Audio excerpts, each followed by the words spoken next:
Hello, I'm Dr. David Bray, Inaugural Director at the Atlantic Council's GeoTech Center. Thanks so much for finding time to join us on the Ivy podcast today. Excited to host you here at the beginning of 2021. Looking forward to just like everybody else, put the 2020 behind us and focus on kind of the new period. So that's excited to have you here. Can you tell us a little bit more about your background, where you come from career-wise, and a little bit more about your current role? Sure. The short version of my background is I fell on my head at an early age, and it made all the difference. But the slightly longer version would probably be uh, uh, my background. It's kind of eclectic. I was fortunate enough that I was good with computers at an early age. So good that actually led to the government offering me a job when I was 15. I actually had to get a work permit because Wow. I was technically younger than the legal age to work in the state that I lived in. That led to me working initially first at a physics facility. This was back in 1993, where they were modeling electron. Well, they were actually using electron beams or trying to understand subatomic particles, neutrinos and quarks. And so I got involved with trying to model what would happen with the electron beam and what might be done with the electron beam if different physics experiments were done. Fast forward later, when I was 17, got called down to the principal's office. Everyone was like, ooh. It was really four individuals offering me a job at a place called the Institute for Defense Analyses. It would involve classified work involving satellites tied to, at the time, what was called the Ballistic Missile Defense Organization, and finding civilian purposes. And so one project I got to be a part of picked up crop growth from space, tried to predict famines in advance and try to be ahead of the curve to try and help people there. But then another thing that I actually got to lead was demonstrating a prototype of could we pick up forest fires from space and try and model the wind conditions, the foliage conditions, and try and guess where things were going to go. So that was kind of not a normal beginning to things. Also, in parallel during all this as well, I got an invitation to work with the U.S. Navy with Dr. Robert Ballard, who was the discoverer of the Titanic. And basically, this was in the Sea of Cortez. We were mapping the hydrothermal vents. We were trying to understand the plate tectonics in the region, and I was doing a computer model of that as well. So not a normal beginning. Briefly spent time with both Microsoft and later Yahoo, or actually, sorry, the other way around, Yahoo and then later Microsoft, trying to actually understand, one, what could be done with Fortune 500 companies, again, with this idea that technology can actually have a positive impact in the world. And that led to me showing up in South Africa, where I actually built computer models of the spread of HIV/AIDS, because the interesting thing, they had gone from 5,000 cases in 1994 to 2.4 million just 4 years later in 1998. And so I was not just trying to build a model, but I was on the ground trying to advocate that they actually needed to do some more proactive policies on HIV/AIDS. It was interesting though, because I kept on hitting some walls, and I ended up teaching in the schools instead, because it was that seemed to be the best way to do advocacy about trying to do some prevention on HIV/AIDS. So that led me to working for the Centers for Disease Control, where I joined in 2000 a little known program called the Bioterrorism Preparedness Response Program. We were only 30 people.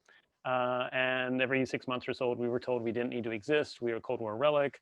And it was actually scheduled weeks in advance for me to give a briefing to the CIA and the FBI as to what we would do technology-wise should a really bad day happen.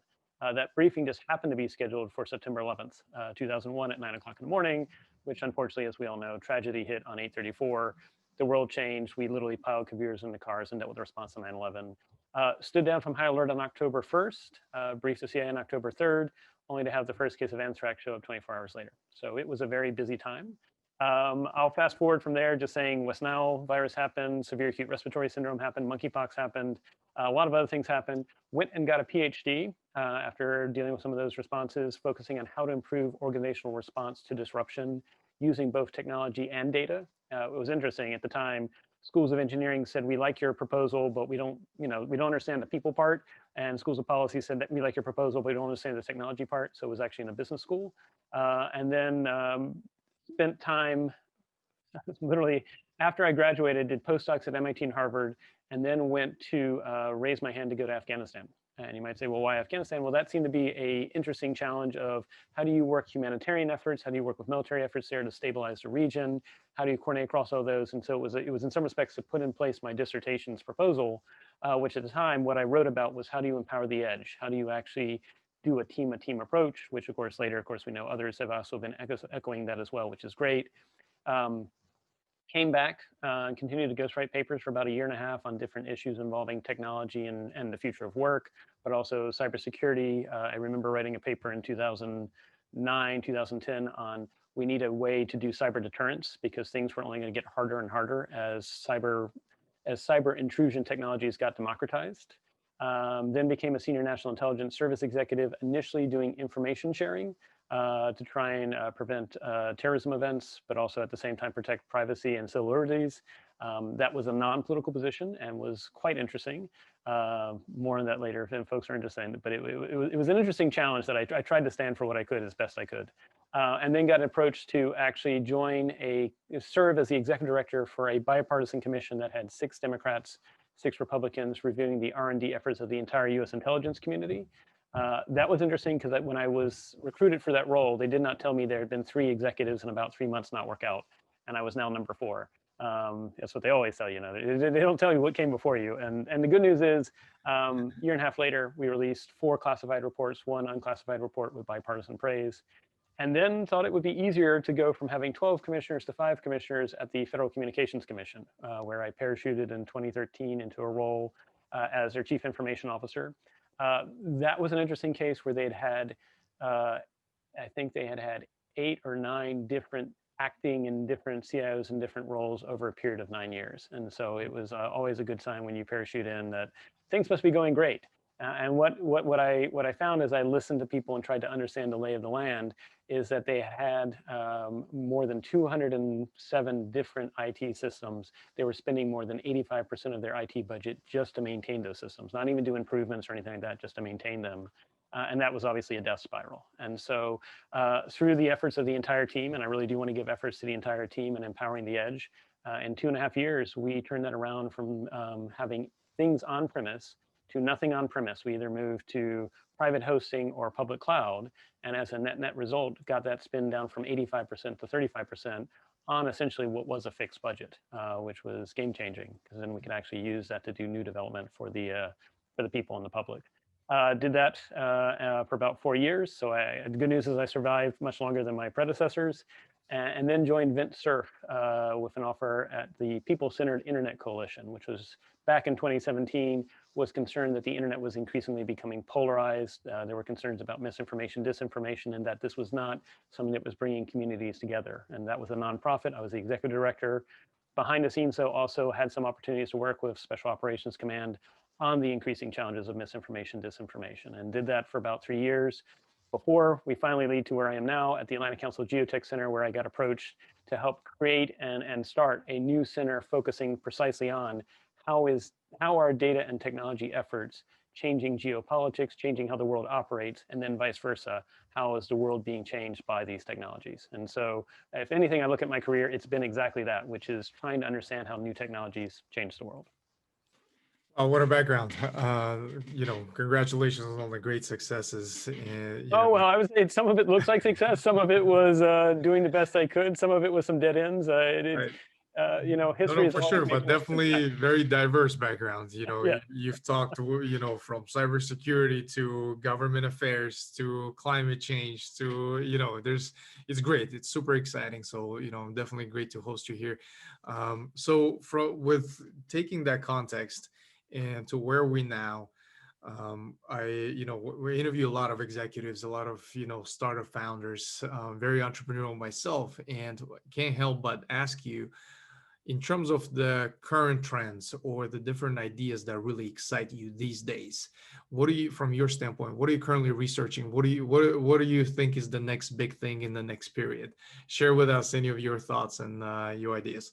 Right. So I think we're in a period of, some might say period of inflection, some may say a period of transition, that things are changing and it is unclear yet what will take its place. But it is clear that the way that we operated post-World War II, which was the idea that there were strong governments that were more top-down in nature, that even in corporations, it was like you organized by hierarchy, that was the effective way to operate in an era in which, quite frankly, information was somewhat scarce.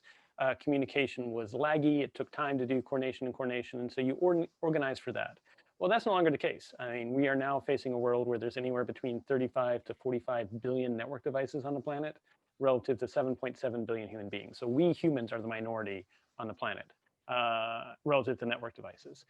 Same thing with in terms of the amount of activity on the internet. People don't realize that it was around 2012, 2013 that the internet traffic, more than, I think it was at the time, about 59% of internet traffic at that point tipped over to being bot driven versus human driven. So we're also the minority on the internet as well. The amount of data on the planet right now, the estimates are in about 2.5 years, there will be 120 zettabytes. It's 120 billion terabytes of data on the planet, which some say is 3 times all the conversations we've had as a species. So whatever this new world is, this geotech decade in which information and data and technology are really surrounding us, are raising interesting questions about how do we organize? What is the future of work? What are the future of communities? How do we make sure it doesn't become surveillance state or surveillance capitalism for that matter? Because short of an EMP blast or something even worse that takes out all these devices and takes out all these data, they will be there. How do we avoid the temptation for that to become surveillance and instead try to figure out ways that are people affirming and community affirming, and at the same time be aware of the information environment? I mean, if you look at just the events of 2020 and the start of 2021, the information you receive will shape your perceptions of reality, will shape your sense making. And if we're not careful, we'll create information environments that are more divisive and polarizing versus unifying for people. Yeah, absolutely. And it's a unique time we're all in, with the pandemic seeming to be behind us, yet it's still, very prevalent. And a lot of the things that really happened, through the first part of 2021 seems like, definitely interesting time. So, can definitely resonate with a lot of ideas that you're talking about. Back to kind of the period that, during the World War One period, almost a recovery period. So that's definitely very exciting. You talk and you post around future of work or future of governance, the future of augmented communities. You're very vocal about this. I'm pretty sure you do a lot of research on that particular those concepts. Tell us a little bit more about this. What are the thoughts behind these these theories, and what's the premise behind them? Sure. So with the GeoTech Center and the work that we do, it really is grounded on the premise that we are entering the geotech decade, and that's again how technology changes geopolitics, where capabilities and the reach of technologies are providing individuals and communities the ability to do things that 30 or 40 years ago were only possible by the large national security apparatuses of, say, the United States and Soviet Union at the time. That you now as an individual, you as a company can do things that were only possible by the CIA and the KGB 30 or 40 years ago. And so this is why I always tell people, the good news is technology is getting democratized. Oh, the challenging news is technology is being democratized. And so people ask, like, why are we seeing an increase in misinformation, disinformation? I'd be like, well, quite frankly, in the 1980s, 1970s, I mean, the intelligence communities were aware misinformation, disinformation was being done. We know the Russians finally came out in the 1990s that they were very active in trying to propagate misinformation that HIV/AIDS had been created by the US government to serve as a weapon against its own people. That was obviously not true, but at the time there were people that believed it and there were active efforts to try and spread that. Well, those same capabilities are now democratized that anybody can do it. And so I say the great news about the internet, anyone can print whatever they want. The challenging news about the internet, anyone can print whatever they want. And so we're living in a world in which technology is being democratized. This is giving new capabilities to some individuals. But now we have to recognize too, it's not giving everybody the same capabilities justly or evenly. And so we need to think about what can we do to help people have more access to these technologies and capabilities, more opportunities, and even the education and the literacy necessary to use them. Because if we don't empower everyone equally, then that sets the seeds for something that I think would be really bad, either autocracies, neo-feudalism, or something like that. And so we have this obligation to try and lift up everybody so they're empowered, and then ideally think about how can governance, and I'm going to use the word governance and not government, because it may not be government does this, but how can community governance or companies play a role, or even just individuals encourage governance that steers more towards using these capabilities for good, which of course requires us to actually say, what does good look like in the next decade involving data and technology? I mean, if you go to, say, China, They may say, it's about making sure there's stability and that there is security and that things are under control.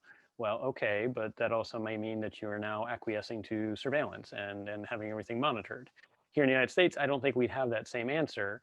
But then the question is, what does good look like for the United States in terms of using these technologies and data? Is it empowering you to have choice about what's done with your data?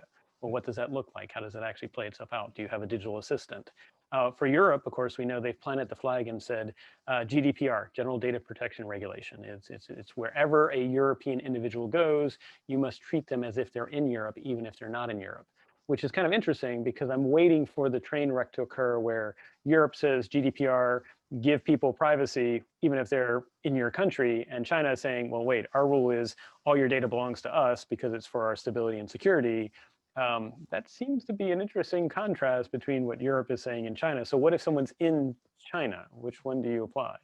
And so this is obviously going to raise up to geopolitics. We know also, I mean, just imagine the future of conflict. I mean, I hate to say it, but the next heated conflict will be flooded with images that are both real and not real about what's happening. How do you sift through that? How do you make sense of what's going on? And so as always, I'm trying to go to where the puck is going, not where the puck is, and trying to, I always tell people, be bold, be brave, and be benevolent. How can we make sure these are uplifting of people as opposed to the alternative? Right, right, absolutely. No, it can definitely resonate with a lot of these concepts in terms of where we at, as a society and the workforce, in the future of that from the standpoint of work, the governance, the communities, and the correlation between, that and the technology. I think that those are very unique concepts. And also, furthermore, when we talk about the kind of these transformation initiatives, whether that's digital transformation, people transformation or whatnot. A lot of organizations are going through that. A concept of change agents, and how's that, helping with really succeeding with some of these transformation initiatives. Share with us a little bit more about that. What's the best practice, or what are some of the recommendations for, other executives who may be listening right now in terms of utilizing that particular concept and implementing when going through some of the initiatives at their organizations? Yeah, so the idea of change agents are leaders who are willing to illuminate the way for whatever positive change that they see, and that positive change has to be something beyond themselves. It has to be something that's for others as well. And there's a couple of concepts to unpack that. First is the idea of leadership. I often say we confuse leadership with management. Management is when we do, we meet expectations, we do what someone expects of us, and to some degree, we all have to do that to some degree. If I don't meet the expectations of my boss, I'm probably going to get fired. If I don't meet the expectations of my peers or my reports, or if I'm in a government setting, if I don't meet the expectations of the Congress or the administration, I may find myself exiting. And again, there may be times when the best thing a leader can do is to exit, but you have to be aware of, you have to manage to some degree. Leadership, on the other hand, though, is when you step outside of expectations. And it's the opposite of some respects of management, because now you are going outside of whatever expectations either your boss or your peers or your reports have. And I often try to point out that there's some say that the word leadership comes from a Greek word leet, which means to be sent unto death. Because back in ancient Greece, the leets were the ones that carried the flag in front of the army. And that's all well and good until one army meets another army, and that happens to be the leets, because the flag bearers, the ones that are carrying the army, are the ones that are killed first. And again, it's not saying that you're always going to get killed if you're a leader physically, I hope not, but that when you step outside of expectations, that's all well and good until you hit conflict, until you hit friction. Nelson Mandela said his most trying moment as a leader actually was when he had to turn to his own party, the African National Congress. This was during the period of apartheid ending, which is good. It ended, which it should have ended, but he was trying to convince them to do it peacefully as opposed to have a violent coup. They wanted a violent coup, and he said, no, that will only end in more bloodshed. And so fortunately he succeeded, but that was hard. And so I would say if you're a positive change agent, you need to be aware that someone is going to want you to get back in your box. You're going to have friction. And that the art of a good positive change agent is having a strategy for managing the friction, which gets to the second part, which is positive change agents have to step up to what I call the balcony. When you're in the midst of something, you're going to see a lot of things that are hitting you, and you're going to be like, well, why is that person doing that? That makes no sense. Why are they doing that? I don't understand. They're crazy, or whatever it might be. And you'll get caught up in the visceralness of the immediate events that are happening. What you really need to do is somehow mentally take yourself to a balcony to look down at the dance floor and say, why is this other person thinking this way? Why is this other person that I don't agree with acting this way? Because if you can try and figure out and empathize, even if you don't, again, it's not condoning, if it's something they're doing something that's important, it doesn't mean you change your mind about what you believe, but at least if you can understand why they're behaving that way, then you can actually figure out a better strategy. And that's, I think, so key, because I see a lot of people that want to bring about change, but they never really elevate themselves to figure out what's the strategy and then come back down to the dance floor or whatever world you're operating in to make it happen. And then the last thing I would say is the third thing about being a positive change agent is once you've had that view from the balcony and you've come back, then you've got to do it as a team sport. That no one person can make the change happen that they want to have happen. It's about building networks. And so I think that is so key because, again, I've seen so many people that come in with a desire change. I mean, when I parachuted in the FCC, they quite frankly said, and I encouraged this openness. They said, we're just waiting to see if you're still here 6 months from now. And fortunately I did. I stayed 4 years and, there were challenges and everything like that. But Right. they also were watching when something didn't go right. How did I respond? Because like the first time something didn't go right, if I started pointing fingers and blaming people, Right. that would be game over. Yep. But if instead I'd say, okay, I'm going to take the hit, I'm going to take responsibility, but I'm also going to ask, how are we going to fix it? Then at least I get some buy-in that says, look, a true leader serves as a flak jacket for their team, and it figures out that leadership and positive change is a team sport. Right, absolutely, and something that you mentioned as you were talking through this, it surrounding yourself with the right people, whether that's transformation initiative or whatever you're going through. Curious to get your take on some of the best practices or the strategies that have helped you through your career to find the best talent, to not only find but also retain and develop. Share with us any lessons learned, maybe some areas where you had failed and you had learned something, or from a perspective of what really works for you well these days to find the best talent, retain the best talent, and basically succeed as a group. So whenever I'm like considering either recruiting or working with someone, one of the things I always like to ask them is what brings you joy? Which I know often sometimes, especially like in a technology background, like, well, why are you asking that? But it's to try and understand, one, watch their face, watch them sort of reflect, and two, actively listen to them as to what excites them, what motivates them. Because if I can find things that involve getting a mission done that align to whatever brings them joy, then they're going to be self-motivated. They're going to tackle that. They will not need me to do anything other than ask to say, would you like to take this on? And they'll say yes.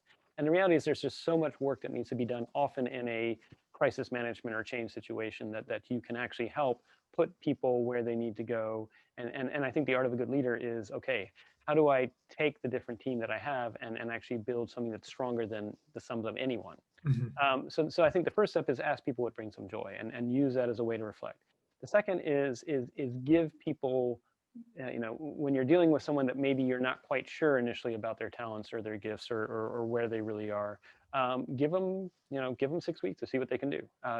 Tell them, I always ask my team, if you have a pitch, I often look at my role as, instead of being a leader that's going to tell you exactly what to do, I'm going to share our vision, I'm going to share our boundary conditions, answer questions, and beyond that, I'm going to be open for you to come and make your pitch for what you think we should do, almost like an internal venture capitalist. And when you come and make your pitch, give me 3 reasons why we should do something, 3 reasons why we shouldn't, and then how we're going to mitigate those reasons why we shouldn't. And that shows that you've done second and third order thinking. And then after that, I'll back your play. I'll give you 6 weeks to see what you can do. If that works, then I'll give you an additional 6 weeks, and eventually that'll build up to 6 months and 12 months and go from there. So I think, letting people help set the chart and giving them autonomy and some sense of being in control, that also motivates them. And then actually, people, because oftentimes when I was working in the public sector, we can't always pay you the best. But we have to motivate you by the mission. And so that was one technique I would do. And two, sometimes you also, there is huge value in working with people that are there that may have hit their head against the wall so many times that they are now disenfranchised. So that leads to the last and third thing that I would say is, sometimes you're going to find people that seem like they're curmudgeonly or they've just shut down.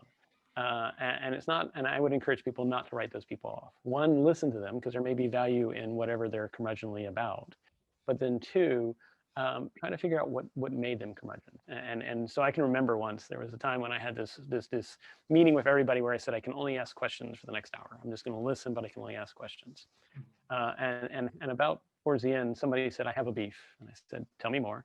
And he said, it happened 17 years ago. I said, tell me more. And he went on to tell me what happened. And of course, that was before I arrived and everything like that. And so after listening, I said, I appreciate you sharing that. What do you think we can do to incorporate that as we move forward together and do better as a team? And so it's sort of like acknowledge that this person had a grief, they had something that had made them feel like they had beaten their head against the wall and wasn't recognized, but then pivoting and saying, okay, now we go from problem holdership to problem solvingship, and that it's something that we all do together. And so I say at the end of the day, I think we all have talents, and it's only really a question of, is someone going to take enough time as a leader to both understand them and then give us the opportunity to see what we can do? Right, absolutely makes sense.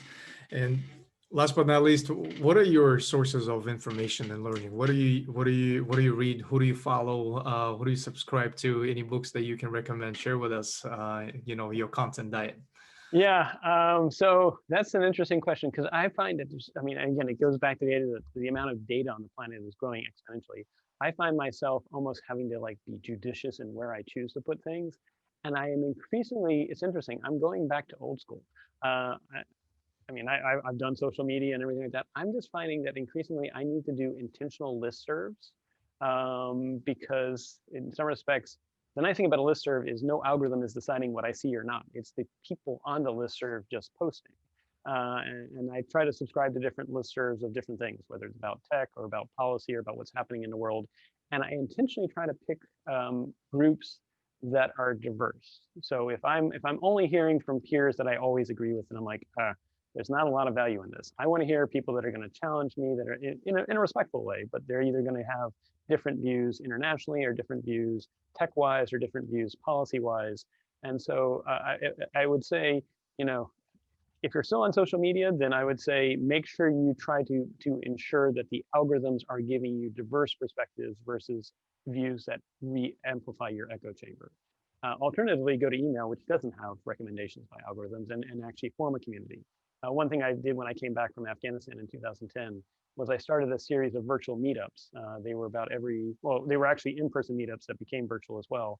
It was a listserv of about once a month we got together, non-attribution, safe space to have conversations.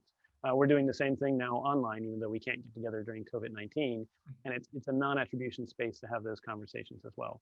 So I would say my real guidance for anyone looking for information is look for books, look for people, look for perspectives that in my mind, I am learning because I'm having my views challenged on a daily basis, and I think I'm stronger as a result. But you have to be comfortable with that. The other thing I would just say, if you're looking for a interesting read into the future, I'm a big believer that good sci-fi is modern philosophy in disguise. And so there's an author by the name of Iain M. Banks, that's I-A-I-N M. Banks. He's written a series called The Culture. One of them is called The Player of Games. That's just one of the several series of books. But to me, it is modern philosophy of what our world may be going to. In some respects, it paints a somewhat freewheeling anarchistic picture, but goodness still comes out of it, and it actually shows how we can find a way to coexist with technology in a way that is still uplifting of human values. I love these recommendations, and for our listeners, we'll make those available in the episode notes. Dr. Bray, can't thank you enough for your time today. It was a very short and powerful conversation. Personally learned quite a bit. Looking forward to stay in touch with you. Perhaps we could do another episode in the near future to see how much I've changed. Would love to, and also would love to dive deeper if you want to on any of the specific topics. Want to thank your listeners. If they do want to find out more about the Atlantic Council GeoTech Center, we're at GTC. That is G as in George, T as in Tango, C as in Charlie, .atlanticcouncil.org. And as always, please be bold, please be brave, please be benevolent for the future ahead. Outstanding. Happy New Year. Happy New Year. Thank you.